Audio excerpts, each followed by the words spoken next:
Geopolitics and Empire is joined by Joe Allen of Steve Bannon's WarRoom and author of the just published must-read book, Dark Aeon, Transhumanism, and the War Against Humanity. Welcome to Geopolitics and Empire, Joe. Rory, very good to be here, man. Thank you very much. By the way, it was great meeting you and hanging out with you, I think back in April in LA, right? At the was it American Freedom Alliance? Yeah. Fantastic, man. Fantastic event. And you were taller than you look online on TV. Everybody says that when I post those photos. What can you do? I'm a Croat, a Croatian, and so I'm halfway through your book. It's amazing. I love it. I highly recommend people buy it. I didn't know it was that massive. I think 400 pages, the physical. I've got the digital, and so I thought maybe we could start with Dopes to Infinity, All Things in Kingdom Come, Monster Magnet, because I noticed in your first chapter you cite Dave Windorf. I used to be a big Monster Magnet fan. I actually drove out from Illinois to the middle of nowhere, Muskegon, Michigan, somewhere circa 2001 to watch Dave and Monster Magnet perform. I was actually pretty shocked at how low the turnout was. I was standing close enough to rub Dave's leather pants, and so I'm just curious why you included that quote from Monster Magnet, and did you ever rig for them? I never rigged for them, nor did I get to see them live, but I've I've worn grooves into their records, so more deeper grooves. Yeah, I love Monster Magnet, always have, and that I thought that line was an appropriate opener, especially after Werner Vinge's line about the end of humanity, that once the age of intelligent machines has begun, that the human era will have ended. The mushroom clouds in my eyes, was a nice touch, I think. I think Windorf was feeling it, even if he didn't know exactly what he was feeling, ever. Yeah, he was on to something. And so, yeah, I'll start off with, I got a bunch of quotes I pulled from your book. Here's one quote. "This is not some vast global conspiracy. It's just how transhumanism incorporated operates in the 21st century. Elites are constantly scrambling to climb over each other. For now, our American technocrats are relatively lenient, at least compared with the total surveillance state they've enabled in China. Out in the wild, we can generally go where we want, say what we want, and arm ourselves with the latest weaponry. But as the pandemic response made obvious, when public unrest threatens power, authorities will use any tool at their disposal to keep the rabble in line. It's the same old song now with synthesizers, and more of my guests on TNT, whether on TNT Radio or on Geopolitics and Empire podcast, are saying that the elites have always wanted control, but now they have the cheap technology that will allow them to exert control to no end in sight. What are your thoughts on that?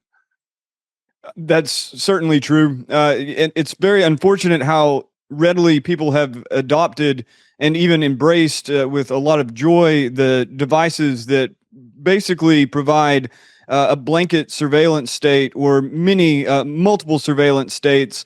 And people don't realize, I don't think, the general public don't realize how much power that data in the aggregate provides any given organization that deploys it, be it a corporation, be it a government, be it a corporation deploying it on behalf of the government, or the government getting backdoor access to that data. The ability to read public sentiment en masse and to be able to cultivate one's rhetoric, one's policies, one's responses, knowing what they know about the inner workings of the inner lives of their populace, or the relative groups of people that different governments are observing. That power is tremendous. So this notion that, if you're not doing anything wrong, it doesn't really matter, or I don't really care if they watch me, it's kind of selfish. It's kind of small-minded. The real power, unless you are a serious threat, the real power isn't getting the information on one individual. The real power is to be able to monitor entire populations simultaneously And the advances in algorithms, while it's still, to anyone's knowledge who's come forward with it, the algorithms are still lagging behind the tremendous amount of data that they're able to absorb. But the algorithms employed by everybody from Facebook to Google, and then of course the NSA. More than likely the CIA. I know much less about that. I suppose everyone knows much less about that. The algorithms are good enough to give you an insight that, say, Stalin or Hitler never could have had. Riots across Europe, unprecedented food and energy inflation, increasing military conflict around the globe, and a rising digital police state. The fourth turning is here, and so is the Expat Money Summit. The free online event, expatmoneysummit.com, is back and will help you navigate these turbulent times. Featuring dozens of renowned experts such as Dr. Ron Paul, international man Doug Casey, Jim Rogers, and Mark Faber, the summit will reveal how you can reclaim your freedom abroad, reduce your tax bill, protect your wealth, obtain multiple citizenships and residencies, become part of a like-minded global community, and more. Founder of expatmoney.com, Mikhail Thorup, will be your guide on this journey to protect yourself from economic collapse, World War III, authoritarian Western regimes, and Klaus Schwab's Great Reset. Simply go to expatmoneysummit.com and enter your email to reserve a free ticket to the event. Do it now. Yeah, I would totally agree with what you said. They're only now catching up to the data that they've got, and so to get into this whole transhumanist thing, again, you write, quote, where is it here? Our era's cultural chaos has provided fertile ground for a new religious system to emerge. Transhumanism now carries much the same stigma that Satanism did in decades past. For that reason, the term is generally avoided by those promoting the concepts, but there's no more fitting label for the zeitgeist of our age. So, your thoughts on transhumanism, and it's like a new religion. So, I mean, there's so many tangents we can go from here, but I guess we can start there. The most important thing to me is that it's a heterodox religion. It's not one orthodoxy. And in fact, many, or perhaps even most of the people who I would say are transhumanists by the ideological resonance, perhaps would eschew the term. They would never accept it for themselves. For instance, as you read some of the books, the pop books that have come out of late that have really alarmed people in regard to transhumanism, the Fourth Industrial Revolution, or anything by Yuval Noah Harari, especially Homo Deus, or some of the scientists working on this, Stephen Hsu, who you interviewed, but is he a transhumanist? I don't know. I've never heard him actually use the term. And yet, all of these different entities are bringing what this small clique of intellectuals who self-described as transhumanists, they're taking their ideas and they're putting it on the big stage. That's the only thing that really bothers me about any of this. If transhumanism had remained some sort of fringe intellectual group, or just a core of ideas that remained somewhat inconsequential for the rest of the public, it really wouldn't matter. But as this techno fetishism has crept into really the most powerful corporations on earth in Silicon Valley, you see, it's obvious, and occasionally you'll even see references in documents from DARPA, in documents from RAND Corporation, in documents from governments and other organizations around the world. Like there was a flood of white papers between the years 2017 and 2022 from everyone. There was iHuman blurring the line between man and machine that was put out by the Royal Society in London. There was the one that's gotten a lot of has gotten around quite a bit. The Exploring Biodigital Convergence by Canada Policy Horizons, and then of course just tons and tons of stuff from the RAND Corporation on Internet of Bodies, on brain-computer interfaces, on the man-machine merger idea in warfare. So you see it all over, and then also in China. In China, they have a number of programs working on brain-computer interfaces. It's very clear that the culture in China that there is in the tech culture in China, there is at least some subset of those programmers or of those CEOs, if you want to call them that, under the CCP, if you could really even call them that. But this desire to create artificial general intelligence, which any atheist readily will acknowledge, that means creating God on Earth. So yes, it really has transhumanism as a concept. Even if you strip away the label, transhumanism as a concept has bled out into powerful organizations, and also to a large extent, I think, through science fiction and other means, has gained a bit of popular appeal. Joe Rogan, even if he's skeptical of the concept, he's given platform to a lot of transhumanists or transhumanist adjacent tech bros, and these ideas are becoming more and more prevalent.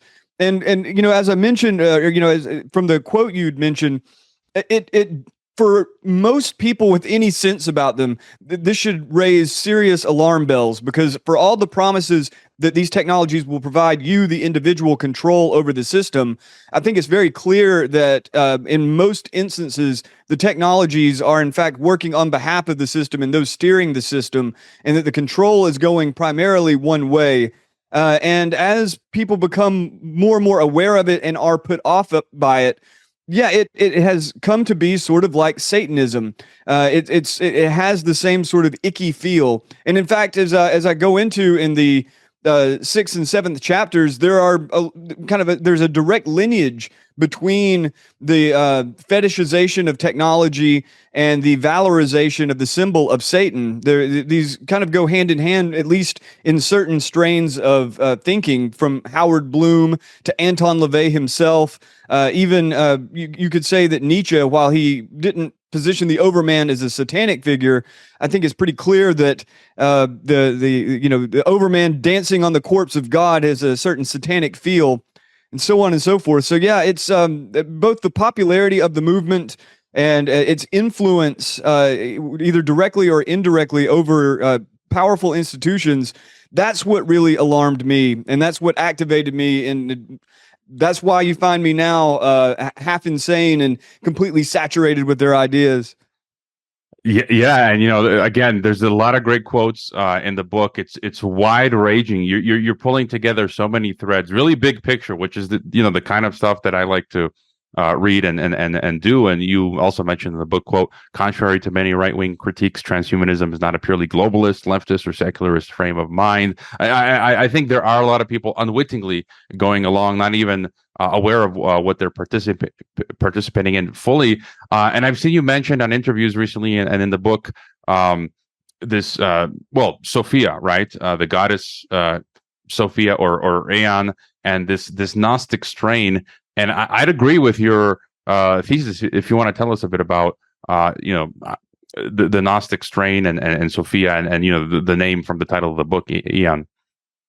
Yeah, the title of the book, Dark Aeon, Transhumanism and the War Against Humanity. That both the title and the subtitle have double meanings. The title, Dark Aeon, is, of course, Aeon is in a period of time, Aeon, the archaic spelling, but also an Aeon as in the deity-like entities found in Gnostic texts and in Gnostic forms of Christianity and Judaism. So the inspiration for that is multiple. I would hear a lot of people saying that transhumanism is just Gnosticism, and these are people whom I respect. So it wasn't that I simply dismissed it, but I know Gnostics. I have spent a lot of time in the Gnostic texts. When I was an undergrad studying comparative religion, I spent a lot of time on the Gospel of Judas, especially the Gospel of Thomas, the Gospel of Mary, on the origin of the world, things like that, the hypostases of the archons, things like this. So the core idea of Christian Gnosticism was that this material world is evil and somewhat irrelevant, and that the spiritual world, the sublime, the pleroma, the world of light, is good, and that the goal of human existence for that elite who is able to grasp the gnosis, the knowledge, is to escape this material prison and go into that eternal world of light. And it was very much counter to traditional Christianity, because traditional Christianity, be it Catholicism or the later forms of Orthodoxy and even Protestantism, there is a recognition of the goodness of creation, that even if creation is fallen, there's something inherently good. It comes from the mind of God. It's just been made, it's been sullied by the fall. Whereas in Gnosticism, there's this concept that the world in which we inhabit was created by an ignorant God. Many would say evil, but it's more just ignorance. It was a blind God, a God who made the universe thinking that he was the only entity in the universe. And so this material world is flawed. We are mortal, and so and we also disobey his rules all the time, hence his need to constantly beat us over the head. And this concept of escaping this flawed material realm, of escaping the body into something perfect, into something crystalline, that is also a very strong thread in transhumanism. This idea that either by way of the information of what would be a proper genome that wouldn't, a person would not get cancer, the person would not have mental retardation, of course, a person might even be able to overcome aging through proper mutations. This idea that the body can be overcome by information. And then, of course, when you get to the realm of artificial intelligence, and you get into these ideas of actually uploading one's soul into a server, however ridiculous that may seem, and I think that it's becoming less ridiculous for certain reasons I could go into later if you'd like, but not that I believe that that would happen. This notion that artificial intelligence and that the proper patterns of information can be escaped into from this flawed body is, in fact, very much Gnostic. And with the robot Sophia, with David Hansen of Hansen Robotics, and to some extent Ben Goertzel, who created the AI that powers Sophia's brain, so to speak, both of them, especially David Hansen, it's explicitly Gnostic. Coming through the mythos of Philip K. Dick, Sophia was named after Sophia in the novel Valis, and Philip K. Dick's novel Valis, and that, of course, was named after the Aeon of Gnosticism, and the entire mythos of Valis is one of Gnosticism. And, of course, some of the people working on Sophia's programming explicitly say that this is, in a sense, Gnostic, but a technological Gnosticism. So my argument isn't that transhumanism is just Gnosticism. You know, a lot of people, I think, there are certain people that see everything as just Gnosticism. It's more that it's inspired by Gnosticism or reflects it, but it is, in fact, a direct inversion. Rather than escaping the material, the goal of transhumanism is to create the transcendent realm and escape into it. It's not this eternal thing that one approaches inwardly. It's something that one must create, or at least those geniuses who are able to do so must create, and therefore the humans will escape into it.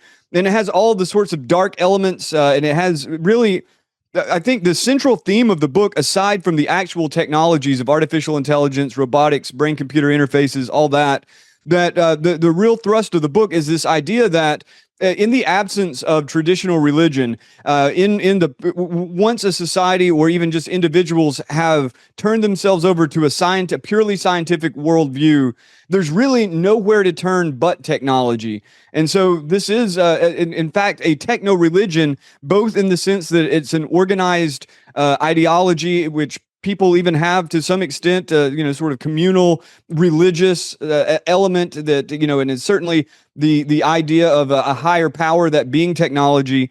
And also it just, it slides into the cognitive modes that traditional religion inhabits.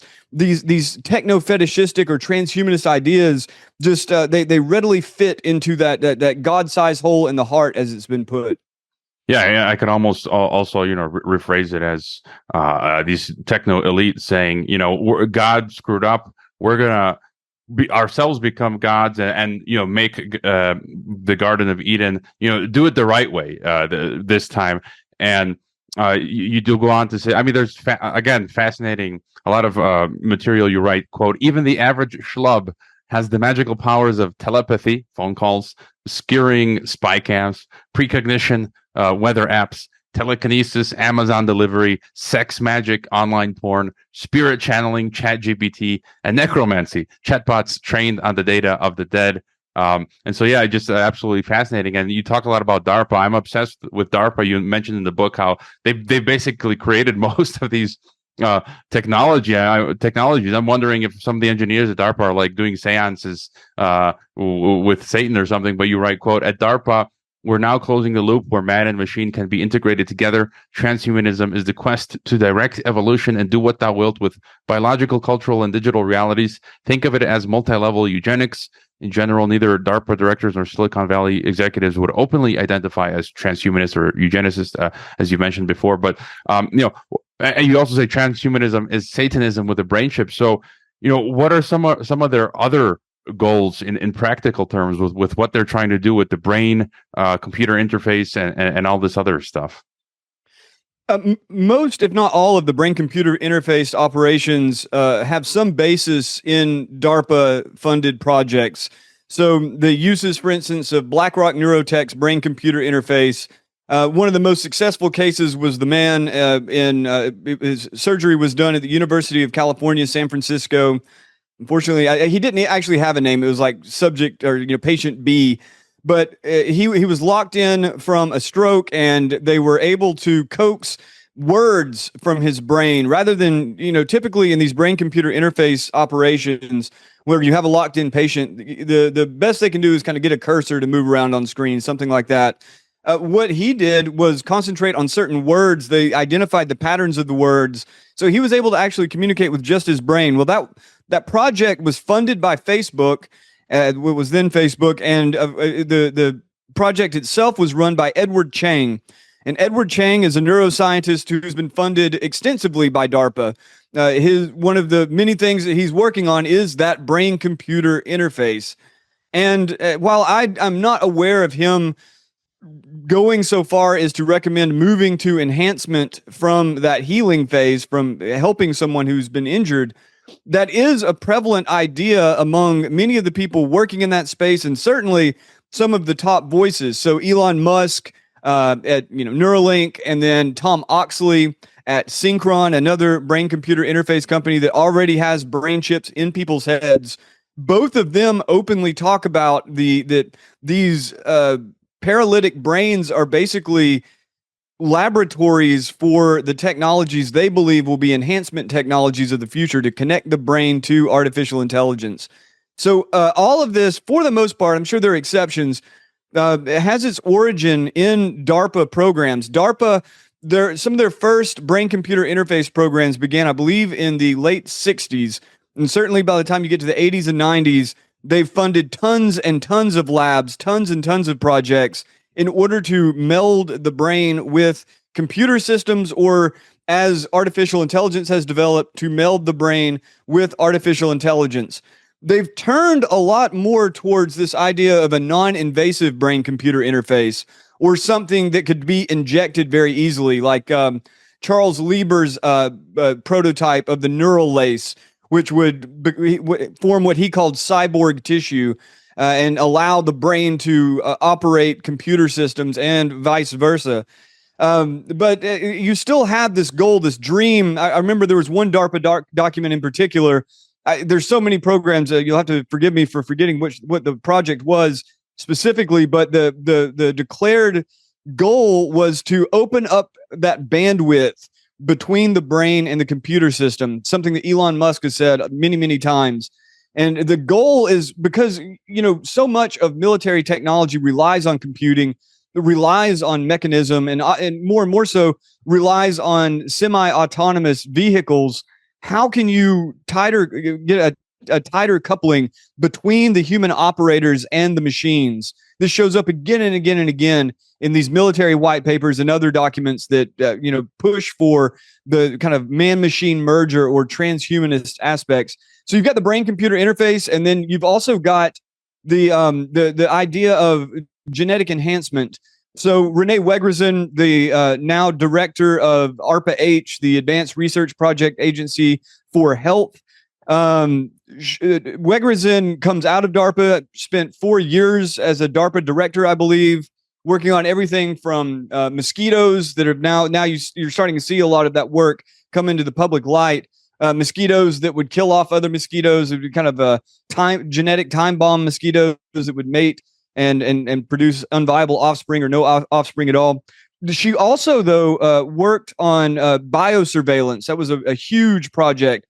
And she ended up going to Ginkgo Bioworks after that, which had a real a central role in both the COVID testing from a genetic standpoint to be able to sequence the genotypes, but also the production itself of the mRNA vaccine. I believe they partnered with Moderna to produce the mRNA itself. And while Wegreson, there's only been a few occasions that I've seen her speak in which she touches on the transhuman. When she has, it's very, very jarring. So there was a talk that she gave in 2017 to the Long Now Foundation, which, like many of these organizations, is basically transhumanist in orientation without using the term. And she was talking about genetic enhancements. You know, that's a goal of all these different organizations, from Altos Labs to Calico Labs to the Methuselah Foundation, all these immortality companies and research startups. And she's talking about the two types of enhancement, defensive enhancement and offensive enhancement. Defensive enhancement would be things like to vaccinate, right? And that was the specific example that she gave, that once one has the vaccination, and this is kind of a concept among many of these people, vaccination is a form of biological augmentation, and it gives you lifelong lasting protection from a disease. I guess that's been redefined now, but that was the idea. And she talked about this as a conceptual precursor to more aggressive enhancements, the offensive enhancements for greater athletic performance, for greater intelligence, for longevity. And so whether you're talking about artificial intelligence as a way of exerting power and control, or whether you're talking about genetic engineering to augment someone to make them stronger, more intelligent, to increase their endurance, all of these sit at the core of the transhumanist movement, and all of them are the actual technologies themselves oftentimes have their origin in the military industrial complex, specifically through DARPA funding, or even just the other DoD projects that are more in-house and not being outsourced. So yes, it's pretty clear. I mean, I could go through example after example of all of these different sort of human transformation projects. So this idea of the global digital brain comes up throughout your book as well. I recently had on the podcast Swedish researcher Jacob Nordengard, who talks a lot about this, how the UN is they have the goal of creating this digital global brain. And you write Yes.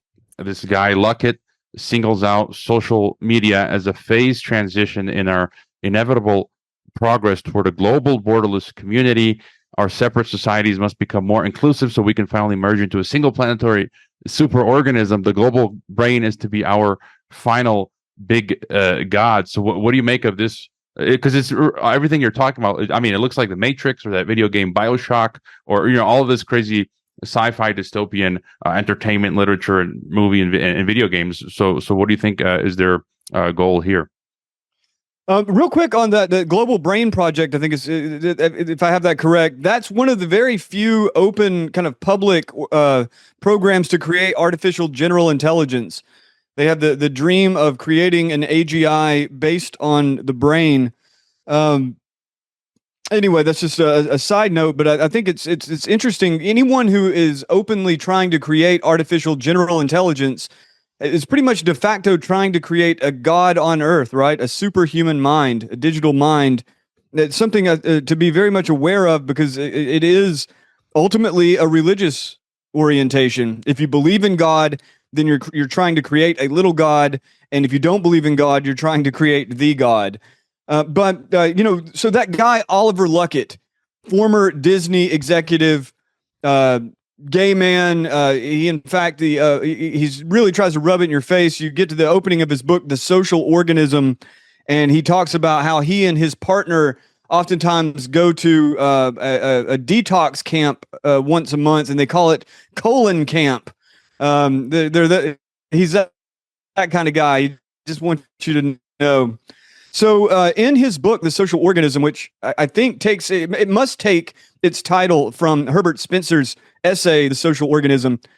In his book, The Social Organism, he argues that Black Lives Matter as a meme, as a mimetic entity running through the global brain, that Black Lives Matter is HIV for antiquated, racist, more xenophobic cultures, basically Trump supporters, and that it functions as HIV. It destroys the immune system of these antiquated, outdated, racist, sexist, and homophobic social structures. And that once the organism has finally lost its immune system, it will succumb to some other malady, be it pneumonia or cancer or what have you. What I find really, so that section is entitled "How Big Gods Got Paused," and it comes also from the scholar Aaron Noren-Zion, who argues that the government has come to slide very neatly into the cognitive modules responsible for religious culture, and that technology and in fact surveillance has created, in essence, these big gods, these secular big gods.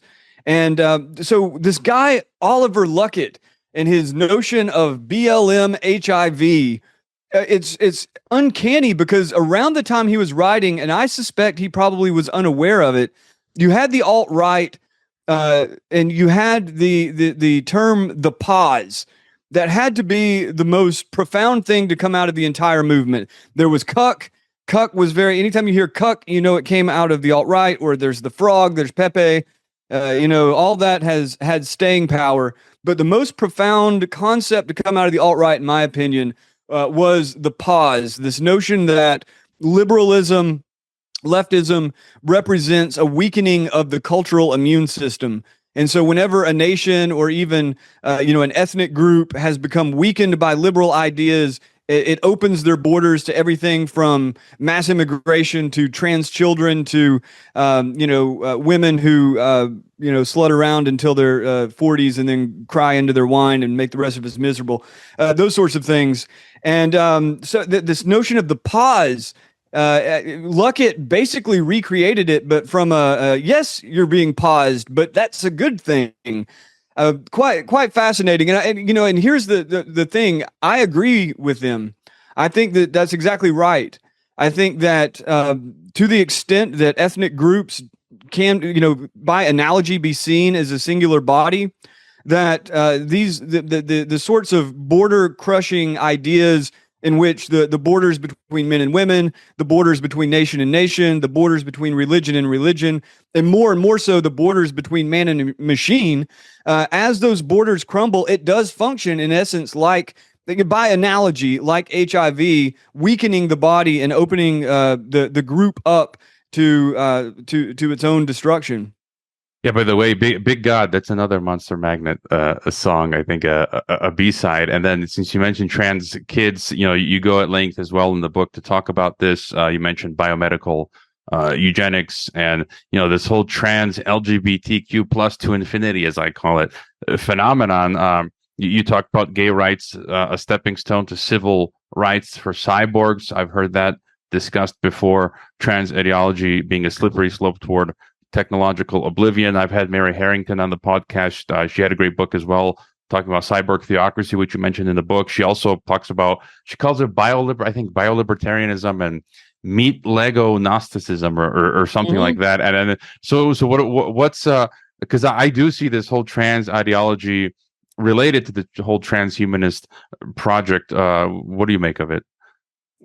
I think it's an expression of the water that we are swimming in. So all of these different technologies are not just have not just been developed in clandestine research labs.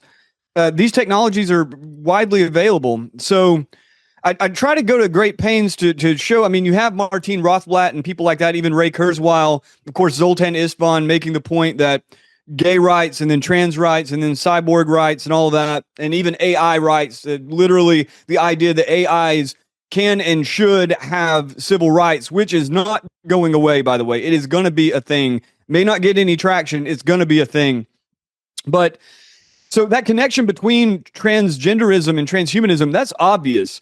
Just the generic framework of humans using their technique and ingenuity to transform the human body according to their will. That is clear, like in regard to transhumanism, also in transgenderism. But I try to go to pains to frame it in a way that it's not that transgenderism is just transhumanism. It's more that it's just, this is the environment that we find ourselves in. That's one way to direct these technologies, because transgenderism is by and large the techniques used to create these oftentimes unfortunate surgical situations. They have their counterparts in gender normative surgeries, plastic surgery. Also, the hormone treatments have their counterparts in gender normative hormone treatments. Dudes getting juiced on testosterone, or women taking estrogen and progesterone and other cocktails in order to preserve their gender normative biological states into later age, or if they for some reason had a problem to give them to begin with. So and then you also have like this notion that, okay, transgenderism is this eugenic or kind of, in a sense, like this little mini genocide of weirdos, right? So that like weirdos end up getting taken out of the gene pool, because before they're ever able to really reconcile their weirdness to society, you've got these vultures, these biomedical vultures swooping in and, you know, having them take all these weird puberty blockers and hack off their junk and all of that. And it is a mini genocide of misfits. I think it's pretty horrific. But you also have the other side of the transhumanist movement. I would say this is much more prominent within transhumanism, and it's certainly much more prominent out in the wider society. The selection of embryos, for instance, in order to get the supreme embryo. That's Stephen Hsu's project at Genomic Prediction. There are other companies that provide it. Genomic Prediction just gives you the most extreme or the most detailed scorecard for your embryos. That's very heteronormative. Yes, gay men and gay women use it, but it's profoundly, it's eugenic as all hell, but it is in a sense pro-human, right? You're just trying to create the best biological human you can, and you're trying to continue the bloodline. You're just trying to do it in its supreme form. So in essence, transgenderism and trans children and all that, that's a canary in the coal mine for the radical uses of these technologies. But it would be very hypocritical to get too assed up about a transgender child if you and your wife have had a bunch of work done, or if you and your wife are using high-tech eugenic methods to select the best genotype, or even in the probably the very near future to use CRISPR or other techniques to actually inject new genes into your bloodline. That's one of the reasons when I say transhumanism is Satanism with a brain chip.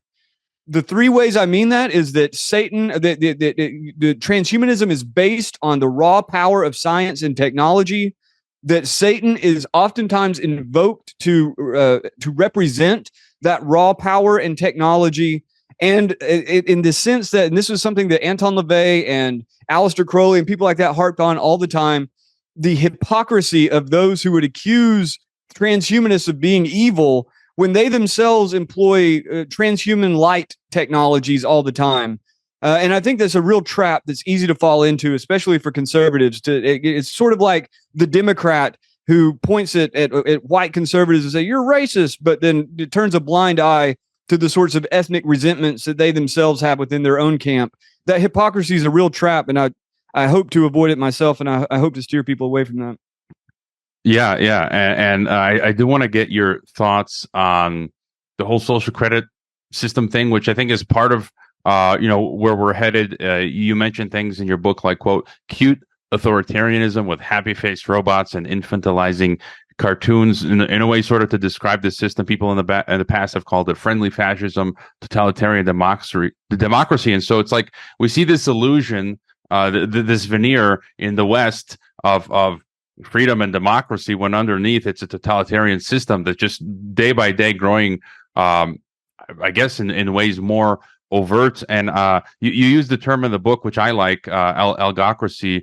I think you say we're being prepared for algocracy, or rule by algorithm. I first used that term at least as far back as 2020 March, when I was on Spiro Skouras's program after reading a paper by Phil Torres, who I've interviewed in the past, who's I think associated with Long Now Foundation, and he was citing Nick Bostrom, who basically he's literally saying we need a world government, algocracy, a totalitarian surveillance state. And that was my thesis in March 2020, that the purpose of COVID 1984 was precisely this. And so, do you have any thoughts on the future when it comes to this whole cashless system, social credit system? You talk about techno pessimist, which I feel I am. And I was flying to DC recently, and I got on a United flight. I sit on the flight, and you hear the announcement. It's like, to buy food and water, you can't use cash anymore. You have to download the app beforehand, which I didn't do, or use PayPal. And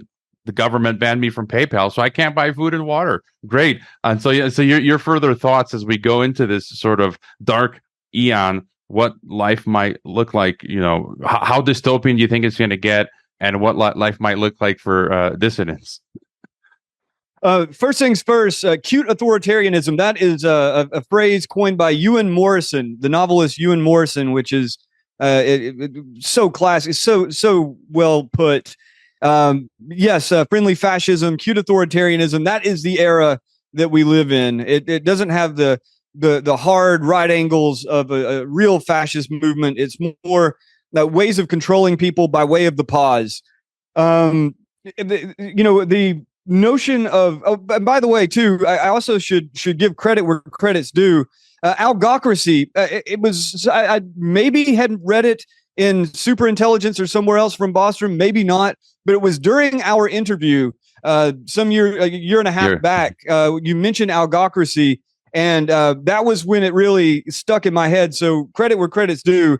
You handed that great term to me, which is both highly descriptive and completely nightmarish. So, two things. First, the digital currency and the social credit system, the nascent social credit system in the West. This is where things are going.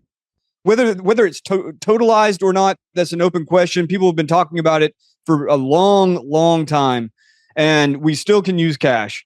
So hopefully that desire to at least have anonymized transactions and to have control over physical currency, hopefully that will continue to the extent that some places are not completely locked in by a digital system, whether it be just the normalization of the digital currency that we see already right now, and what you're talking about with this introduction of a totally cashless businesses.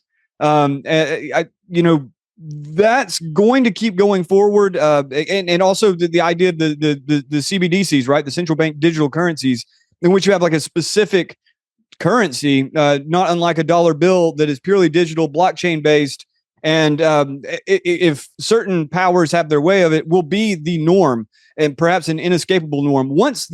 If you end up in a place where that is the overriding norm or just the only norm, obviously you have been screwed out of every possibility of freedom. That's it. You're not going anywhere without permission. You're not doing anything without permission. You sure as hell ain't buying anything without permission. The same thing with universal digital IDs.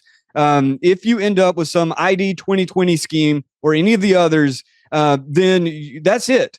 You may still have a lot of freedom, but it's only because your government is allowing that freedom or allowing that illusion of freedom. So we're talking about a real nightmare scenario. And it's one that I think is, if not imminent, certainly a dangerous possibility. That, though, in regards to transhumanism, this is why the term transhumanism is so slippery and so loose. Transhumanists talk a lot about blockchain and things like that, but by and large, transhumanists are talking about things in terms of freedom, their own freedom, and implicitly other people's freedom. What transhumanists, by and large, there are so many exceptions. It is very heterodox. There are many views scrambling and fighting to become the dominant view.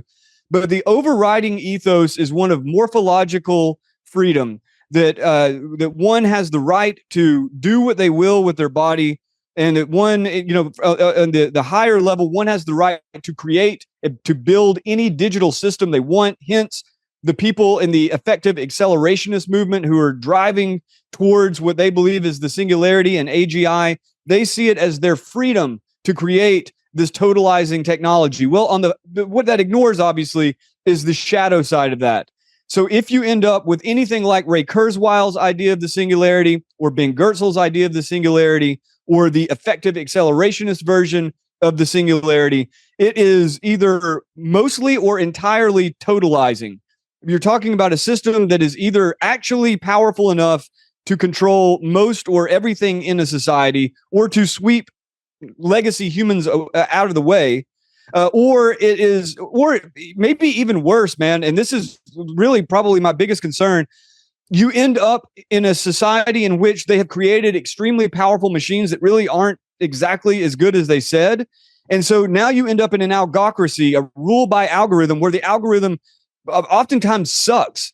But in the same way, you get on the plane, you're like, yeah, I want some peanuts. And they're like, well, you can't have it without your cash. And you're like, but you have, I mean, can you just get the bag of peanuts and just get, can you just give me one? Well, the algorithm says that I can't.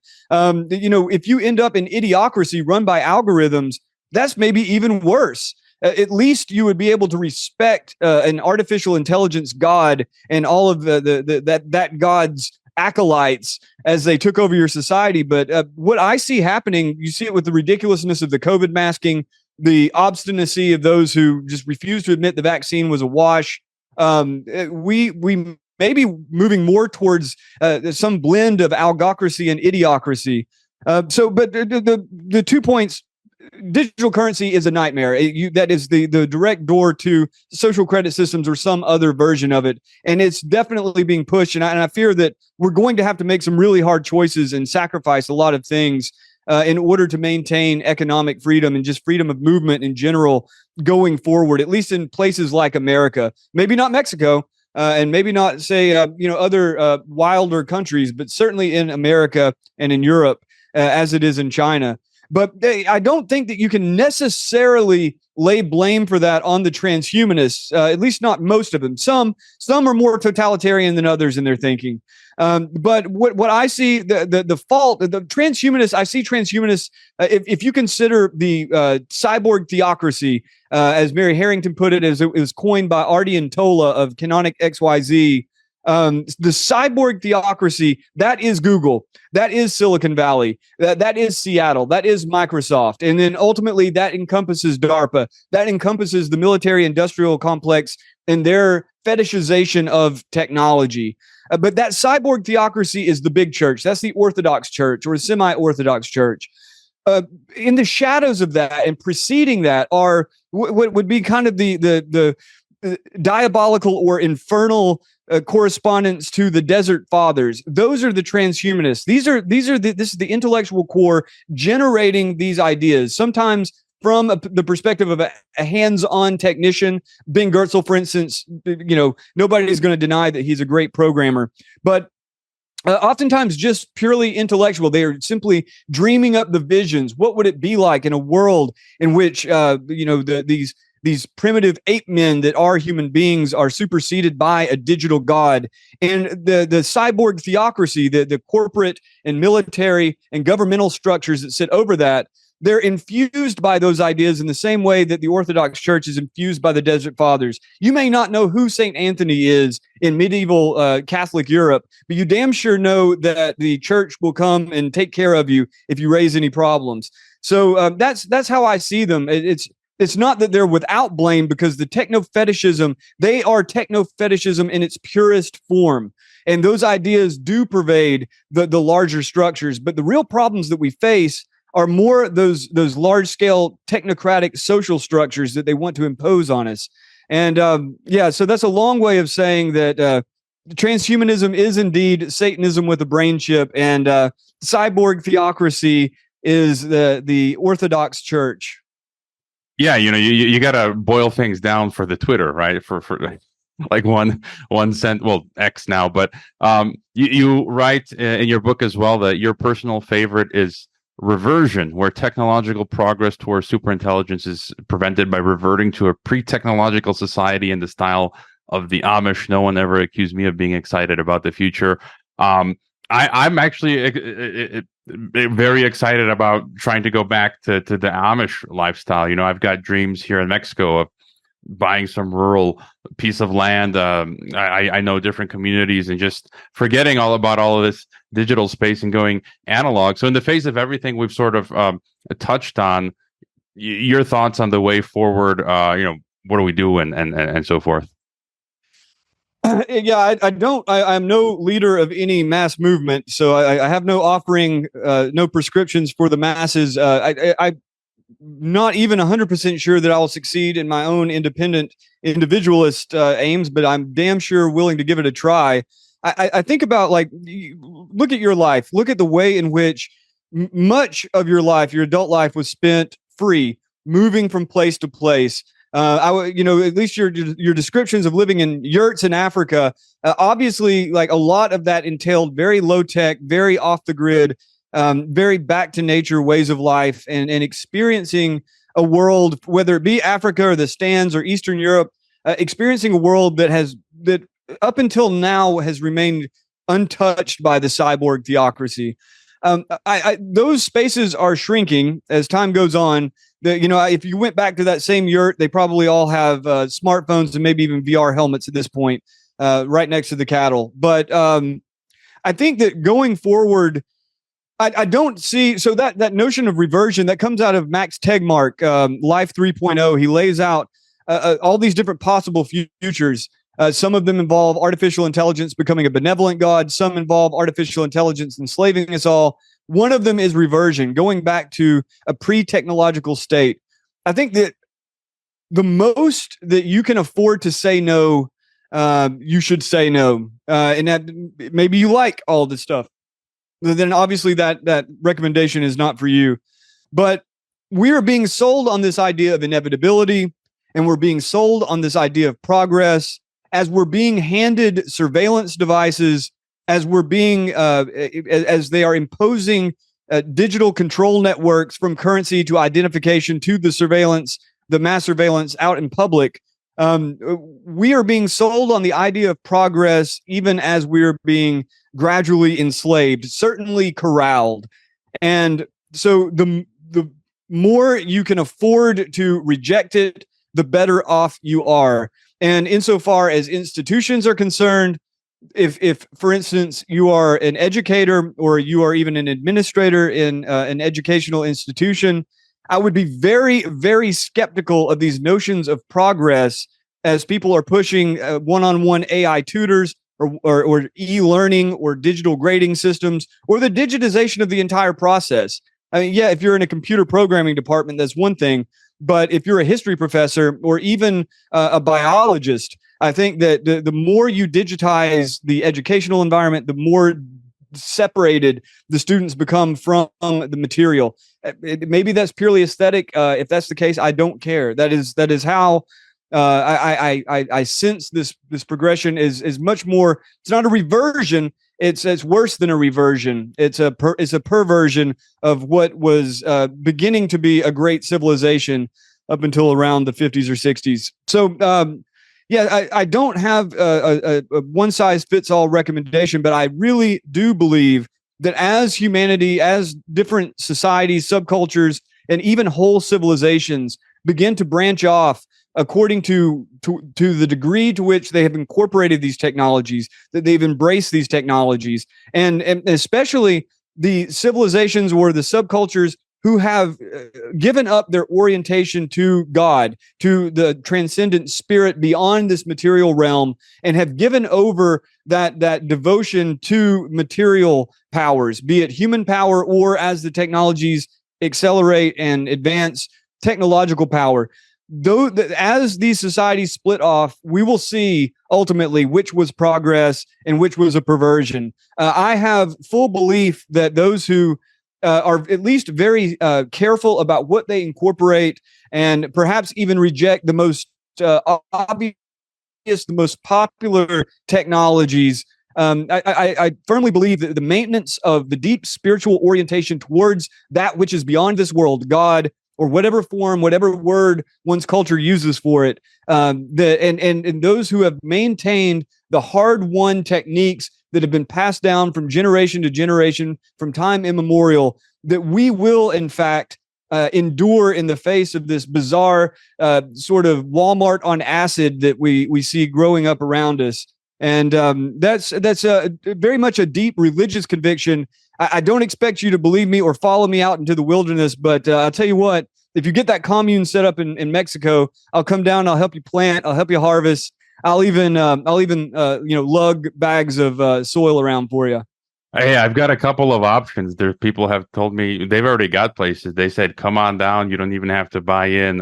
Just you gotta help out." And I think what you just laid out is a key solution, key precept that I myself recommend and am working on. I've got a de-Googled phone. I try not to take the phone with me often. But again, it's getting harder and harder because you got, for example, banks now. To access your account, you have to turn on geolocation. You have to use their app. It doesn't work on my Google phone. And more, the walls are closing in. It's getting, I had one bank card recently. I go to the ATM and the bank blocked it. They're forcing me to go to the bank now. And I think the real reason is they sent me an email. They want for me to update my info. And I'm like, everything's up to date. But I think they want me to add some biometrics, so to continue to have access, I've got to give them more and more data. So it's becoming much more difficult. And so, as you said, we have to be really wise with our decisions.